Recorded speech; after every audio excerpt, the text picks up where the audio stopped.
It all begins with reading, of course, and I started reading very early as a kid, and was a great romanticist even early on. Oh, Robin Hood, oh, that was wonderful stuff.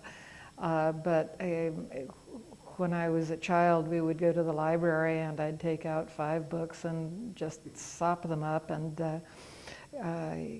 go back to the library next week for 5 more. I was lucky enough to have a good education also. I learned how to diagram sentences, what the parts of a sentence were, how sentences were put together. So I was fortunate in that regard, and I kept on reading. Read everything I could, particularly adventure, because I was born adventurous and grew up out in the country, had no kids to play with, so a lot of my early life was books, and I think that's how it begins. Then, of course, I said to myself quite early on, when I get to the end of my life, I don't want to say, well, I read about people doing this and that. I want to be able to say, I did this and that. So I started pursuing my own adventures. Flying was first. My first big adventure was a parachute jump. That's in my book when I was 16, inspired by Charles Lindbergh's The Spirit of St. Louis. So I had read about making a parachute jump, you see. And then flying. Flying stories, flying books had been my favorite topic since I was quite young.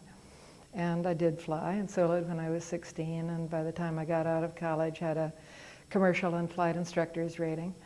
But I had read about these things. The big watershed was when I had the opportunity to buy a half share in an AT-6, which was a World War II training plane, for $650 the first summer I was out of college.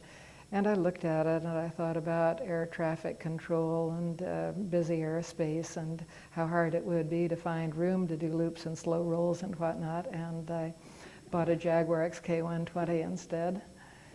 So that was the watershed, and I found out what I could do with a car like that. Entered hill climbs, gymkhanas, what you would call solo competition nowadays.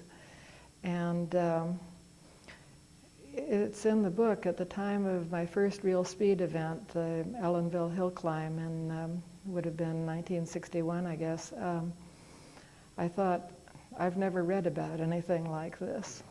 And that was the kernel of the book that came to be many years later.